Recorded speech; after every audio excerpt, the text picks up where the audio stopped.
कहा पानी कहां से लाए? कहा कुएं से। कहा वो कुएं का पानी तो खा रहा है?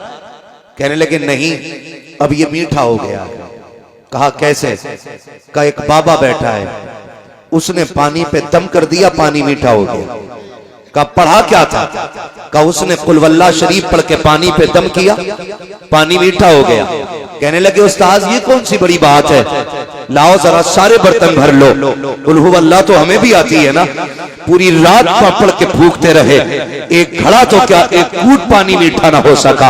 सुबह हो गई फूकते फूकते, तूक सूख गया। सुबह उठे दौड़े, कहने लगे बाबा बताओ तो सही, तुमने भी सूरह इखलास पढ़ी थी, मैंने भी सूरह इखलास पढ़ी थी, आपने एक बार पढ़ दिया सारा पानी मीठा हो गया, मैंने सारी रात पढ़ा है एक घूंट पानी नहीं हुआ। मीठा मुस्कुरा के कहने लगे नादान तुझे पता नहीं है, सिर्फ कुरान पढ़ने से पानी मीठा नहीं होता है, अगर पानी मीठा करना है तो जबान भी बाबा फरीद जैसी होनी चाहिए। दामन ये है गिरेबाओ कोई काम करें, मौसम का मुंह तकते रहना काम नहीं दीवानों का।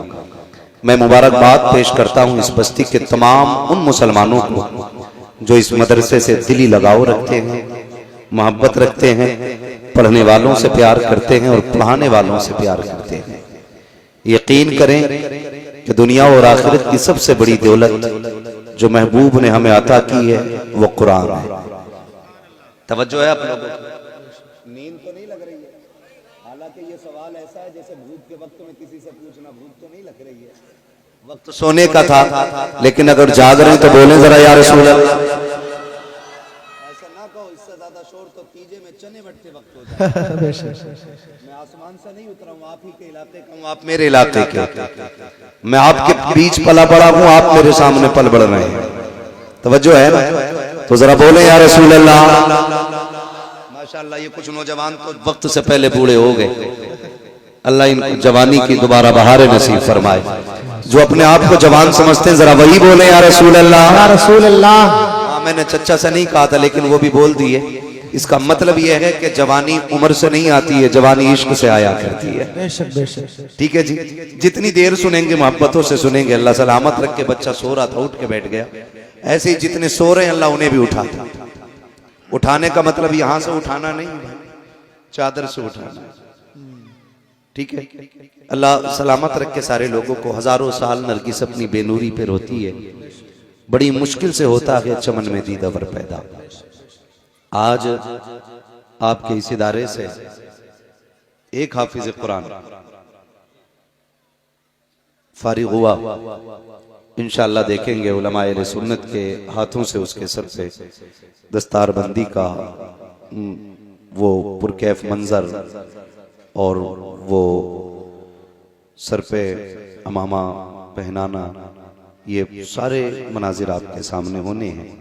तो ये ख्याल रखें कि जिस तरह निकाह में ना असल शादी में निकाह होता है, उसी तरह मदरसों के जलसों में असल दस्तारबंदी भी होती है। शादी में क्या होता, खाना खाया निकल लिए, दूल्हा के साथ चंद बड़े करीबी लोग रह जाते हैं जो बेचारे को कलमा सिखाने के लिए रह जाते हैं, जैसे मौत के वक्त तलकीन के लिए कुछ लोग होते। हाँ जी, बाकी तो खा पी के सब चले ही आते। तो जो असल चीज है बंदा उसे छोड़ के निकल जाता है। ख्याल करना है, दस्तारबंदी तक बैठे रहना है। जो लोग हमारे रह गए हैं, जिनकी नात भी होनी है, मौलाना मुनाजिर साहब अल्लाह सलामत रखे, जिनकी नहीं हुई है अल्लाह करे उनकी भी हो जाए, तो उनको भी इंशाअल्लाह सुनेंगे। और सभी को हम इज्जत देंगे इसलिए कि सारे हमारे क्या हैं, मेहमान। सारे हमारे मेहमान हैं। तो जो हमें सबसे बड़ी दौलत अता की गई वो कुरान है। आज तकलीफ इस बात की होती है कि कुरान कायनात को जीने का सलीका सिखाने के लिए आया था, लेकिन आज कुरान को कब खोला जाता है? अगर किसी घर से कुरान पढ़ने की आवाज आती है तो लोग समझ जाते हैं शायद कोई मर गया है या कोई बीमार है या किसी के भूत उतारे जा रहे हैं, क्योंकि चंद खास मौकों के अलावा हमें कुरान पढ़ने की मोहलत और फुर्सत नहीं मिलती है। ये कड़वी सच्चाई है। हम न्यूज टाइम से टाइम देखते हैं, अखबार भी पढ़ लेते हैं, अगर नहीं खोल पाते तो कुरान नहीं खोल पाते। कई सारे नौजवान ये कहते हैं हमें आते ही नहीं पढ़ना। तो मैं पहले ये मशवरा दूंगा कि तालीम के लिए कोई उम्र खास नहीं है। महबूब अलैहिस्सलाम ने फरमाया था माँ की गोद से लेके कब्र तक इल्म सीखो। लेकिन हमारी कौम जितना जोर इस दीन के अंदर इल्म सीखने पर दिया गया, उतनी ही हमारी कौम इल्म सीखने में पीछे है। आप अंदाजा लगाएं, कोई माँ बाप अपने बच्चे को हाई स्कूल पढ़ा लेते हैं ना तो कहते हैं बहुत पढ़ गया भाई लल्ला, जबकि हाई स्कूल ये बुनियाद है आगे बढ़ने की, पहली सीढ़ी होती है कामयाबी की। हम हाई स्कूल पे रोक के बंदे को कहते हैं हम दुकान कर ले। और इल्म दीन का जहां तक सवाल है, नादरा पढ़ाते हैं वो भी कैसे साला हमारा जाका। और माँ बहन है, अल्लाह माफ करे, इन्हें कुरान पढ़ते सुन लो तो चक्कर आ जाए। दादी पोती बन गई, नानी बन गई, लेकिन अभी तक अलिफ लाम ज़बर अल है मीम ज़बर हम अभी हिज्जे ही चल रहे हैं, वो ही खत्म नहीं हुए पूरी जिंदगी में। याद रखिएगा एक बात जहन में बहुत पक्के तरीके से, कुरान पढ़ने का फायदा तब होता है जब कुरान को तजवीद से पढ़ा जाता है। और इसका फुकदान नीचे से लेके मिंबर तक है। कितने बड़े बड़े लोगों को मैंने देखा कि बड़ी पगड़ी वाले भी हैं, बड़े नाम वाले भी हैं, लेकिन खुतबा सुनो तो पसीने आ जाते हैं। लोग ना बरकत के लिए 40 दिन नहीं 80 दिन भी पढ़ लेते हैं, लेकिन बरकत नहीं हो रही। कहते हैं कुरान पढ़ा बरकत नहीं हुई। तो मसला कुरान में नहीं है, मसला आपके पढ़ने में है। पूछो इन उलमा से, असल चीज होती है कुरान को तलफ्फुज के साथ पढ़ना। कैसे?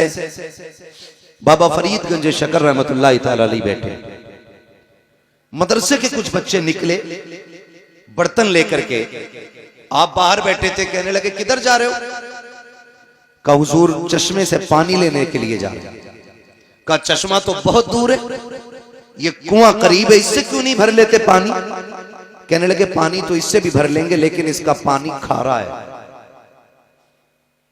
पीने में मजा नहीं आता। फरमाने लगे अच्छा भर के लाओ, मीठा मैं कर देता हूं। जब पानी भर के लाके रखा गया ना, आपने पढ़ा आवाज के साथ कुल वल्लाह शरीफ और दम कर दिया। बच्चे लेके गए, उस्ताद ने कहा इतनी जल्दी आ गए? कहने लगे जी। कहा पानी कहां से लाए? कहा कुएं से। कहा वो कुएं का पानी तो खारा है? कहने लगे नहीं, अब ये मीठा हो गया है।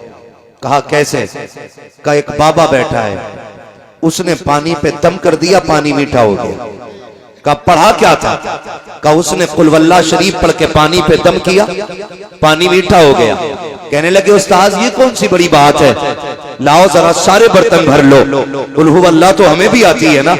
पूरी रात पढ़ के फूकते रहे, एक घड़ा तो क्या एक कूट पानी मीठा ना हो सका।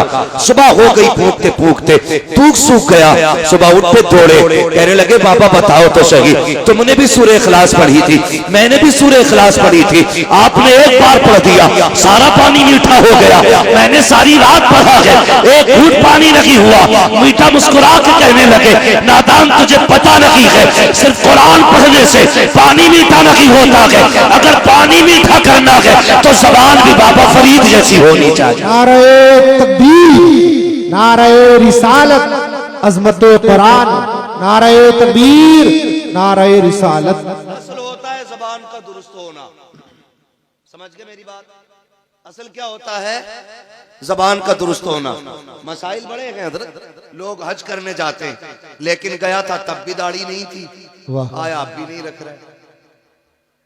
गया था तब भी डंडी मार रहा था, आया अब और लंबी करके डंडी मार रहा। क्या मतलब? मतलब वहां की जियारत में नहीं है, मतलब इसके अपने अमल में।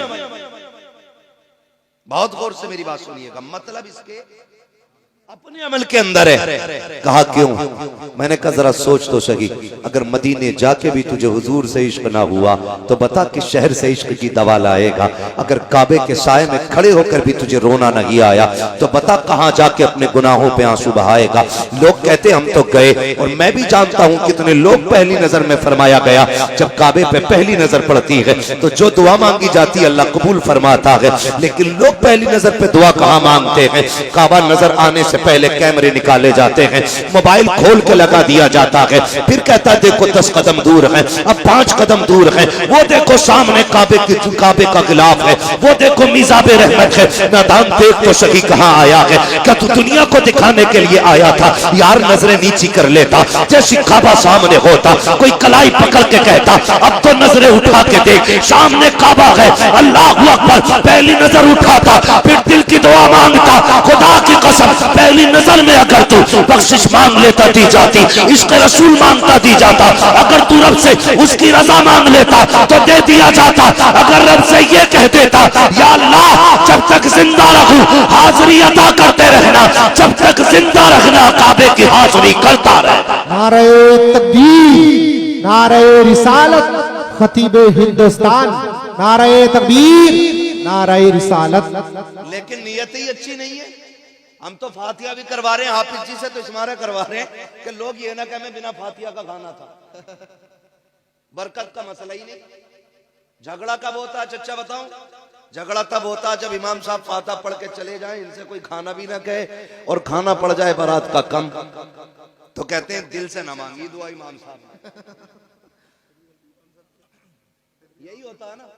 अरे मौलाना ने दुआ सही से नहीं की, हमने तो खाना खत्म होगा ना तो लोग पूछे फातिहा ना कराई थी। अच्छा ये पहला सवाल होता, फातिहा नहीं कराई थी? ये कोई नहीं पूछता बता खाना खड़े करके खिलाया था कि बैठा के खिलाया था? ये कोई क्यों नहीं पूछता खाना सुन्नत के मुताबिक खिलाया था या शैतान के तरीके पे खिलाया था? क्योंकि जिम्मेदार मौलवी को ठहराना। और आप बड़े अच्छे लोग हैं यहाँ तो माशाल्लाह इमामों की इज्जत भी होती है, मैं जानता हूँ, बड़े कदर वाले लोग हैं, अल्लाह सलामत रखे। और जो उलमा की इज्जत करते हैं ना अल्लाह उनकी नस्लों में आलिम पैदा फरमा। ये याद रखिएगा, जो उलमा की इज्जत करते हैं उन्हीं की नस्लों में अल्लाह उलमा भी पैदा फरमाता है। तो होता क्या है, हम लोग नियत की तरफ नहीं देखते, हमारी नियत किधर थी? हमने तो कह दिया फातिहा नहीं पढ़वाई थी, तो ये मसला होता। आपके बस्ती में मदरसा चल रहा है, खुद जरा दिल पे हाथ रख के ये फैसले करें, बात सच्ची है तो फिर ठीक है, फिर अमल भी करने की कोशिश करनी है। हम जरा ये सोचें कि हम जो मदरसा चला रहे हैं, जो हम खाना वाना खिलाते हैं, तो पहले मदरसे के बच्चों को खिलाया जाता है या पहले खास मेहमानों को बुला के खिलाया जाता है? इस बात पे गौर करें। और अगर दावत की मैं बात करूं ना मौलाना, तो मौलवी के और पढ़ने वालों के लिए मैयत से पहले दावत ही नहीं होती। जब तीजे की देगे बनती है ना तो हाफिज जी से कहियो बच्चे आ जाएंगे खाने, 40वें की बनती है तो हाफिज जी से कहियो। कई जगह तो बेचारे को मौलवी को मैयत के अलावा कपड़े भी नहीं देते लोग। ये इज्जत है हमारे समाज में उलमा की, ये इज्जत है हमारे समाज में इल्म वालों की।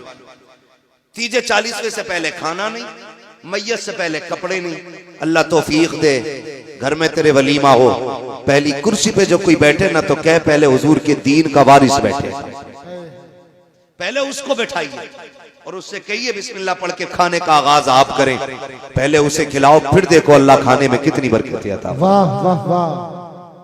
हम ये तो चाहते हैं कि हम मुअज़्ज़ज़ बने, हम ये तो चाहते हैं हमारी इज्जत हो, लेकिन हम ये क्यों नहीं चाहते हैं कि हम भी आलिम बने?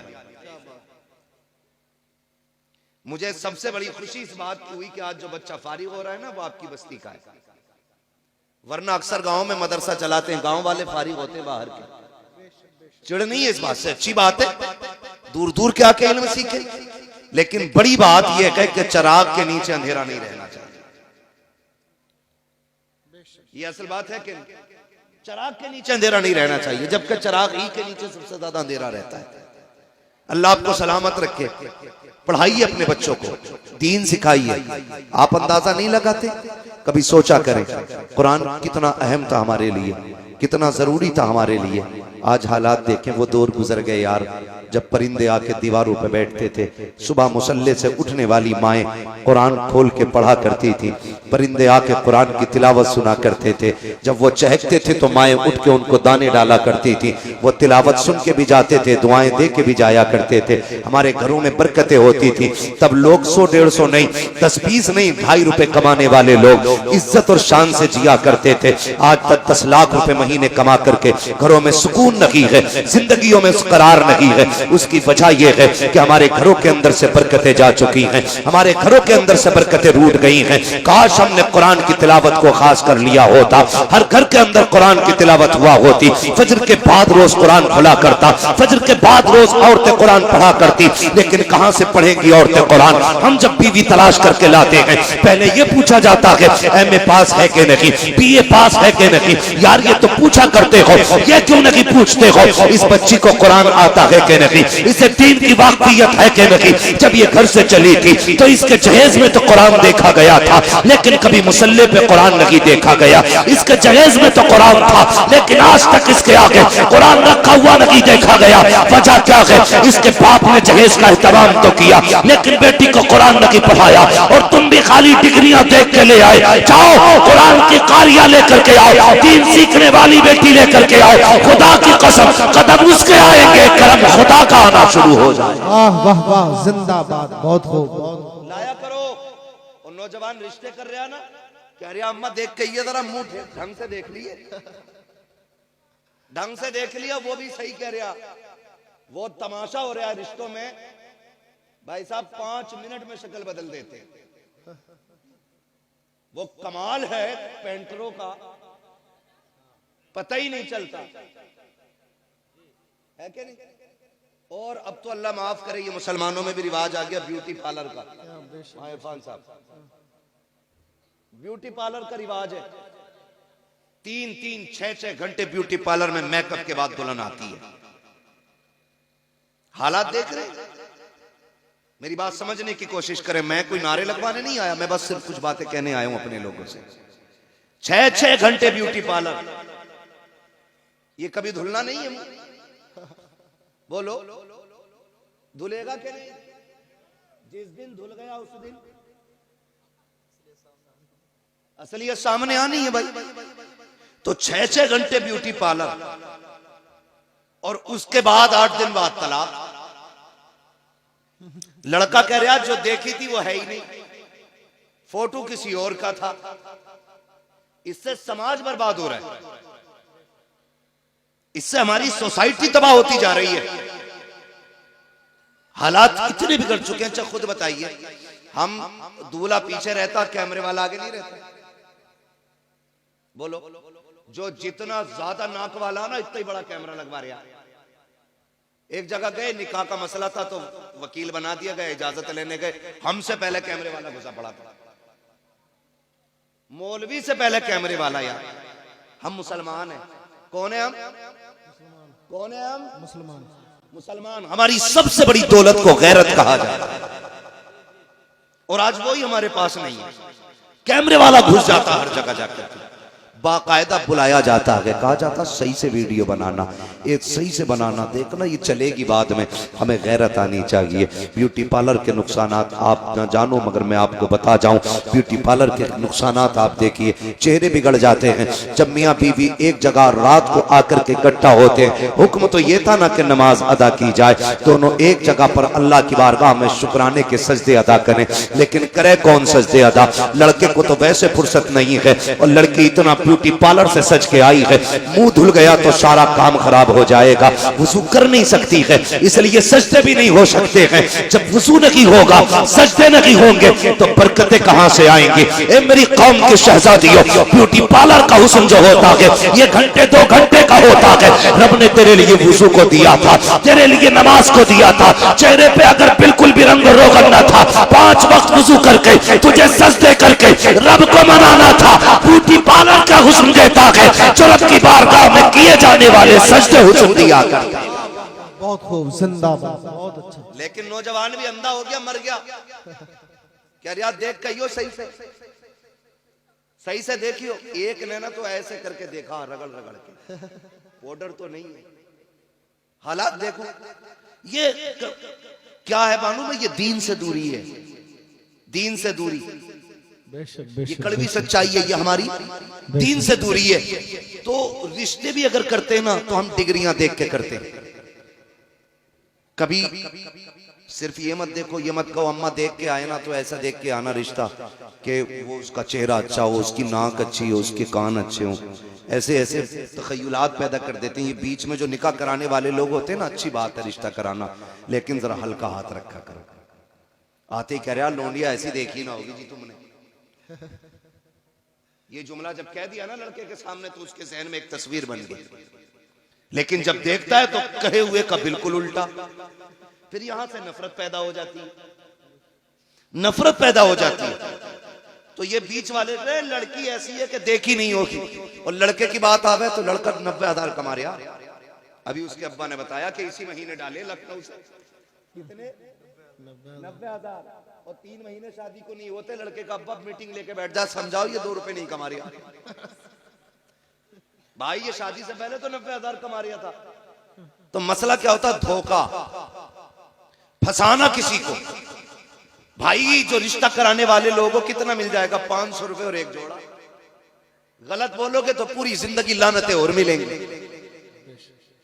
और उधर से आके कह रहा 90,000 कमा रहा, तुम क्या दोगे? तो बाप होता, कहता यार चलो ठीक है 90 कमा रहा है तो हम भी 10 लाख दे देंगे। कहा ना जी 10 में बात ना चलेगी, उसका रिश्ता फला जगह से आ रहा है, 12 तो वही देने कह रहा है, तुम 15 दो। तो 15 कह करके तय कराया जाता है। और जब शादियां होती हैं, राज खुल के आते हैं, लड़की के बाप को पता चलता है ये तो निकम्मा निकला, फिर वो 15 में से 10 काट के 5 देता है। फिर जब लड़की ससुराल आया करती है, फिर जो तमाशे होते हैं, लड़का वाला कहता है लड़की से, उसका शौहर कहता तेरे बाप ने 15 का वादा किया था, 5 दे करके धोखा किया है। लड़की कहती है तू भी कोई दूध का धुला नहीं है, तेरे बाप ने भी 90 बताए थे, जब से मैं घर में आई हूँ 1 रुपया कमा के नहीं लाया है। गैरत आनी चाहिए। क्या नतीजा निकालोगे इससे? अगर माशरे को सुखी रखना चाहते हो, झूठ ना बोला करो, सच बोला करो। और ये कभी तलाश न करना 90,000 कमाने वाला हो, 1 लाख कमाने वाला हो, लड़का ऐसा तलाश करो कि भले 100 रुपए कमा के लाए, हलाल के लेके आए, किसी का हक मार के न लाए, किसी का दिल दुखा के न लाए। अल्लाह ऐसा कादिर मुतलक है,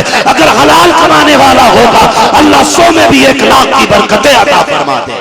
वाह वाह वाह, जिंदाबाद, बहुत खूब। मतलब नहीं है डाकू हो चाहे मगर 1 लाख ला रिया हो। हाँ मगर अल्लाह भी ऐसा कादिर मुतलक है, लाओ कौन सा डाकू लाओगे निकाल के, बड़ा बनेगा। 1 थोड़ा कमर में निकाल देता है, 1 थोड़ा जमीन बिकवा देता है, 1 थोड़ा जमीन बिकवा देता है। वरना तुम नहीं जानते, बुरा ना मानना। अमीर अक्सर कैसे जाते? Brain tumour, brain haemorrhage, cancer, फालिज। गरीब बुखार आया निकल ली, सिरसाम हुई निकल ली, ये सस्ते निबट जाते हैं। खुदारा रब से रिस्क हलाल मांगो। और दुल्हन देखो तो पढ़ी लिखी, दीनदार, और दामाद देखो तो वो भी दीनदार। अब तो लोग ना बुंदे वाला दामाद ज्यादा पसंद करते हैं। हाँ बुंदे वाला दामाद, क्यों भाई ये ज्यादा काबिल है क्या? क्या मसला बुंदे वाले का? दाढ़ी में कट निकले हुए। हाँ अब कट तो हजरत अल्लाह माफ करे, एक तो बिच कपड़ा बनवाए तो सब बिस कपड़े हैं बहुत सारे, पीछे से बिच कपड़ा पूछ उसकी, हाँ दूर से देखने में लग रहा कोई जानवर बैठा है इसके सर पे, और बड़ा अच्छा मुस्कुराता हुआ आ रहा। मैंने शर्म करिया, और दाढ़ी में एक ने ऐसे कट मारा जैसे इसके टांके भरे हुए। जैसे पुरानी चोट होती है ना, तो कभी कभी पुराने निशानात चोट के ऐसे होते हैं कि बाल ही नहीं जमते, ऐसा मारा कट दाढ़ी में। मैंने कहा एक्सीडेंट हुआ होगा, यहां से फट गया होगा। करीब से देखा तो मुड़े हुए थे बाल। हालात दमाद किसका? बब्बन का, छन का, जुम्मन का। यही मसला चल रहा है यार। एक बात तो सुनो, और लड़कों तुमसे भी गुजारिश है, ज्यादा मालदार ससुर भी मत ढूंढना। दोनों बातें मैं असल बात कह के जा रहा हूं, दीनदार लड़की तलाश करो। मगर रिश्ते अल्लाह माफ करे, कह रहा बड़े लोगों में इसलिए रिश्ता किया ताकि थोड़ी सी अपनी भी दैल हो। और वो भी कह रहे दामाद ऐसा होना चाहिए जो चले तो कुछ धमक होनी चाहिए। इतना धमकदार ढूंढ लिया, ससुर खुद परेशान है।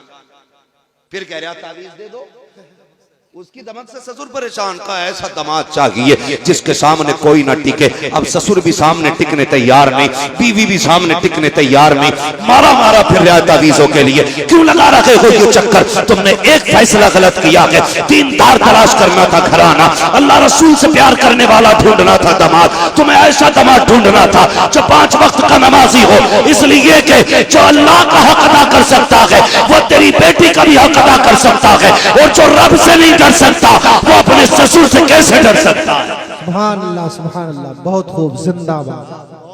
कहने अरे हाफिज जी हैं खाली, हाफिज जी को लोनी आना दे, हाफिज जी हैं खाली, मर के देख यही हाफिज जी काम आ।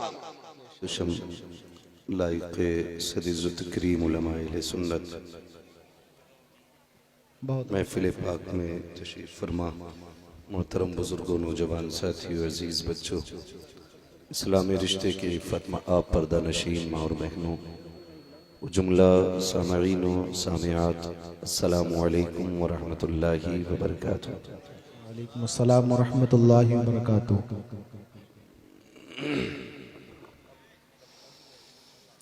अल्हम्दुलिल्लाहि रब्बिल आलमीन वल आक़िबतु लिल मुत्तक़ीन वस्सलातु वस्सलामु अला रसूलिहिल करीम।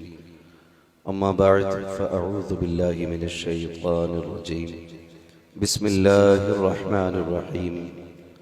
क़ुल हल यस्तविल्लज़ीना यअलमून वल्लज़ीना ला यअलमून। आमन्तु बिल्लाहि सदक़ल्लाहु मौलानल अज़ीम व सदक़ रसूलुहुन नबियुल उम्मियुल मुतीउल मुबीनुल मुईनुल करीम व नहनु अला ज़ालिका लमिनश शाहिदीन व शाकिरीन वल्हम्दुलिल्लाहि रब्बिल आलमीन। या खुदा बहरे जनाब मुस्तफ़ा इमदाद कुन, या रसूल अल्लाह अज़ बहरे खुदा इमदाद कुन, या शहीद करबला, या दाफ़िए करबो बला, कुल रुखा शहज़ादे गुलगो क़बा इमदाद कुन।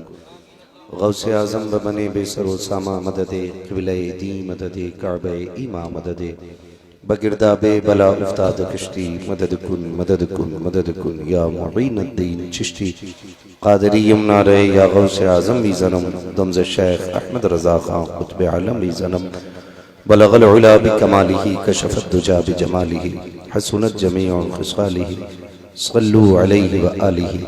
करूँ तेरे नाम पे जहाँ फ़िदा, न बस एक जहाँ तो जहाँ फ़िदा, दो जहाँ से भी नहीं जी भरा, करूँ क्या करोड़ों जहाँ नहीं।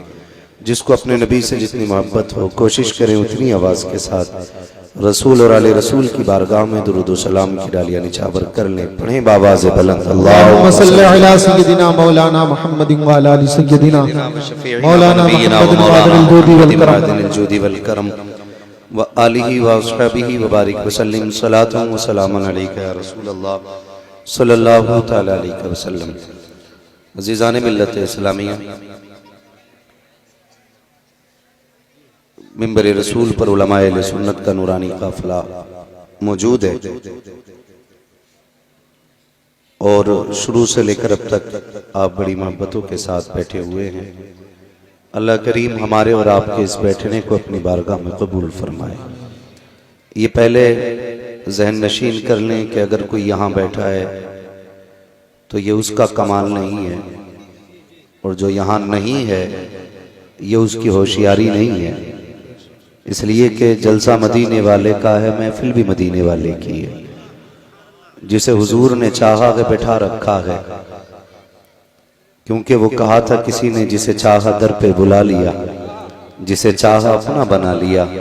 ये बड़े करम के हैं फैसले, ये बड़े नसीब की बात है। तो अल्लाह ताला ने ये वक्त नसीबों से हमें और आपको अता किया है, तो इस वक्त को बड़े ही अदब के साथ हम गुजारें, इसलिए कि हमारे दिन रातें ये कभी कहीं गुजरती हैं, शायद बेकीमत गुजर जाती हैं, और आज जैसी कीमती घड़ियाँ ये हर किसी को मैसर नहीं होती हैं। अल्लाह ने ये घड़ियाँ अता की हैं, तो कोशिश करें कि इन घड़ियों को हम ज़्यादा से ज़्यादा बेहतर बना सकें।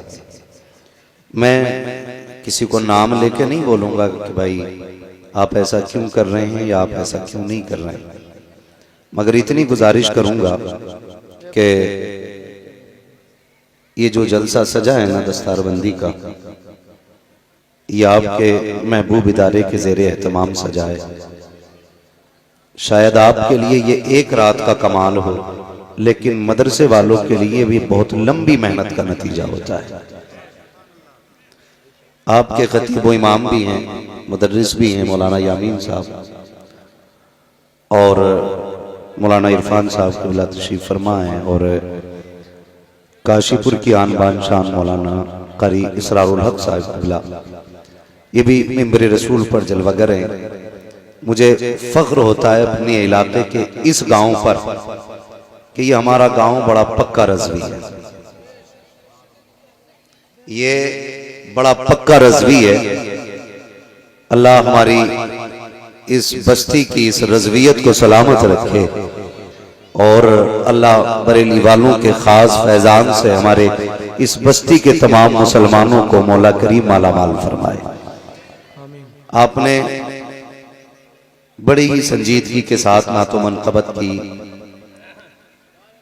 मुबारक लड़ियां अपनी समातों के दहलीज तक पहुंचाई। भाई नवाब रजा रामपुरी साहब, अल्लाह सलामत रखे। जितनी इनकी आवाज खूबसूरत है उतनी ये अंदर से भी बाहर से भी खूबसूरत है, लेकिन कभी कभी गुस्सा हो जाते हैं, और ये कोई बात नहीं है। जब बर्तन एक पल्लिया में होते हैं तो खड़कते जरूर हैं, कभी कभी नरमी गर्मी तो किसी भी तरफ से हो जाती है, लेकिन अल्लाह सलामत रखे। कमेटी वालों को भी, मिंबर वालों को भी, बस्ती वालों को भी, अल्लाह सबको मुस्तफ़ा के खास फैजान से माला माल फरमाए। हाँ, मैं इस बस्ती को काफ़ी पहले से जानता हूँ, क्योंकि यहाँ के कुछ उलमा मेरे मदरसे के साथी भी रहे, जिसमें मौलाना यासीन साहब हैं, और मौलाना जुनैद साहब हैं, मौलाना उवैस साहब हैं। तो ये साथ में हमारे पढ़ते थे, तब से मैं इस बस्ती को जानता हूँ। लेकिन एक बात इस बस्ती की मुझे ऐसी भी याद है, वो मैं कहूँगा नहीं, इंशाअल्लाह मिंबर से नीचे उतर के कोई मिलेगा पूछेगा तो बताऊँगा।